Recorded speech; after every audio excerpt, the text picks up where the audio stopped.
Praise the lord. પ્રભુ ઈસુના નામમાં આપ સર્વને પ્રેમી સલામ. પ્રભુના વચનોમાંથી શીખવા માગીએ છીએ. યશાયા પ્રબોધકનું પુસ્તક 9મો અધ્યાય અને 6ઠ્ઠી કલમ. ત્યાં લખવામાં આવ્યું છે, કેમ કે આપણે સારું છોકરો અવતર્યો છે, આપણને પુત્ર આપવામાં આવ્યો છે. તેની ખાંદ પર રાજ્યાધિકાર રહેશે અને તેને અદ્ભુત મંત્રી, પરાક્રમી દેવ, સનાતન પિતા ને શાંતિનો સરદાર એ નામ આપવામાં આવશે.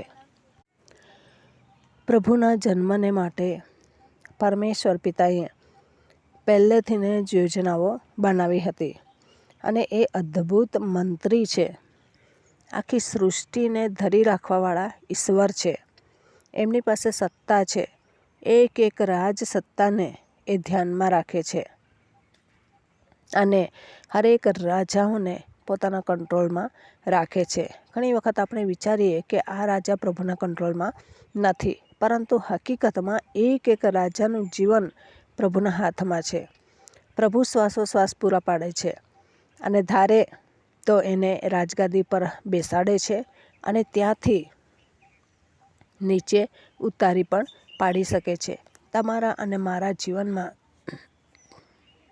જ્યારે આપણે એ પ્રમાણે તેમના કાર્યને માટે જોતરાઈએ છીએ, ત્યારે પ્રભુ આપણને પણ એ અદ્ભુત મંત્રી બનાવે છે. આપણને પણ મંત્રીનું કામ કરવાને માટે બોલાવે છે. ઘણા બધા લોકોને આ કામ માફક આવતું નથી, પરંતુ પ્રભુ આપણને એ અલગ અલગ તરીકાથી કામ કરવાને માટે સોંપે છે અને તેમના મહિમાને માટે ઉપયોગમાં લે છે. તમારા અને મારા જીવનમાં જ્યારે પ્રભુ આ રીતના ઉપયોગમાં લે અને આપણને બુદ્ધિ આપે, ત્યારે એ જ બુદ્ધિથી કામ કરવાની જરૂર છે. ત્યારે ગભરાઈ જવાની જરૂર નથી, ના હિંમત થવાની જરૂર નથી. તેમના કાર્યમાં આપણે મજબૂત બનતા જઈએ. પ્રભુ મહાન છે અને તેમના કાર્યમાં પ્રભુ આપણને જોતરે છે. એ પરાક્રમી દેવ છે, સનાતન પિતા છે, શાંતિનો સરદાર છે. એવા નામો એને આપવામાં આવેલા છે. આજે કદાચ આપણા ગુણોને જોઈ લોકો તો કેવા ગુણો આપણામાં હશે. આપણામાં આટલા બધા સારા ગુણો હોતા નથી. ઘણા બધા દુર્ગુણોથી આપણું જીવન ભરેલું હોય છે, પરંતુ પ્રભુ આપણને સદગુણો તરફ લઈ જાય છે અને તેમના કાર્યમાં આપણને વધારે મજબૂત બનાવે છે.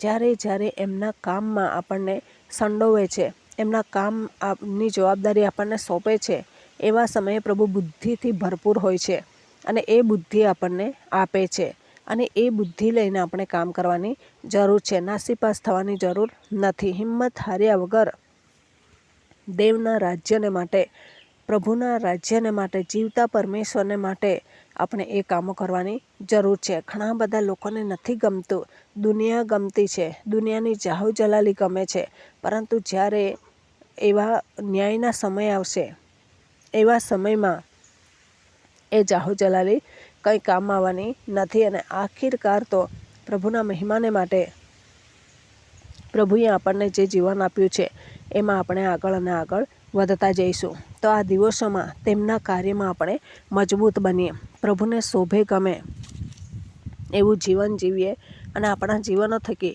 તેમને માન અને મહિમા મળવું જોઈએ. દુનિયા તરફ દ્રષ્ટિ નહીં કરીએ, આપણી દ્રષ્ટિ હંમેશા પ્રભુ તરફ રાખીએ.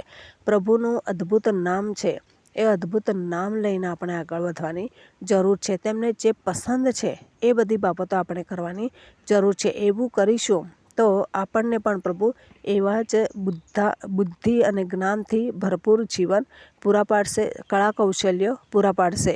તો આ દિવસોમાં તેમના કાર્યમાં આપણે આગળ અને આગળ વધતા જઈએ. જે પણ જિમ્મેદારી પ્રભુએ આપણને સોંપેલી છે એમના સેવા કાર્યને માટે, ભલે લોકોને એની સમજણ નહીં પડતી હોય અને આપણને પણ ઘણી વખત આનાથી શું ફાયદો છે, આ કરવાથી કેટલા લોકો તારણ પામી રહેલા છે, કેટલા લોકોને ઉપયોગી થઈ રહેલું છે આ વચન, આપણને નહીં ખબર પડે, પરંતુ એ પ્રભુ જ જાણે છે.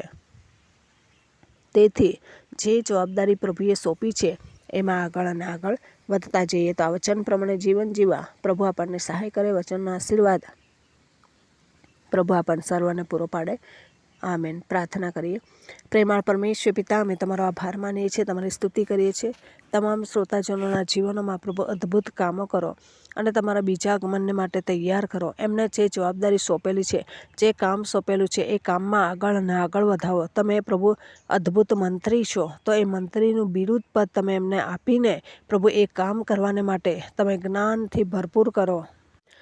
એવી કૃપા અમે તમારી પાસે માગીએ છીએ. તમારા ગૌરવાન અને પરાક્રમી હાથોની અંદર આ દરેક બાબતોને સોંપી દેતા આ પ્રાર્થના પ્રભુ ઈશ્વરના મૂલ્યવાન નામની અંદર માગીએ છીએ. Amen. Thank you. Praise the lord. God bless you. Amen.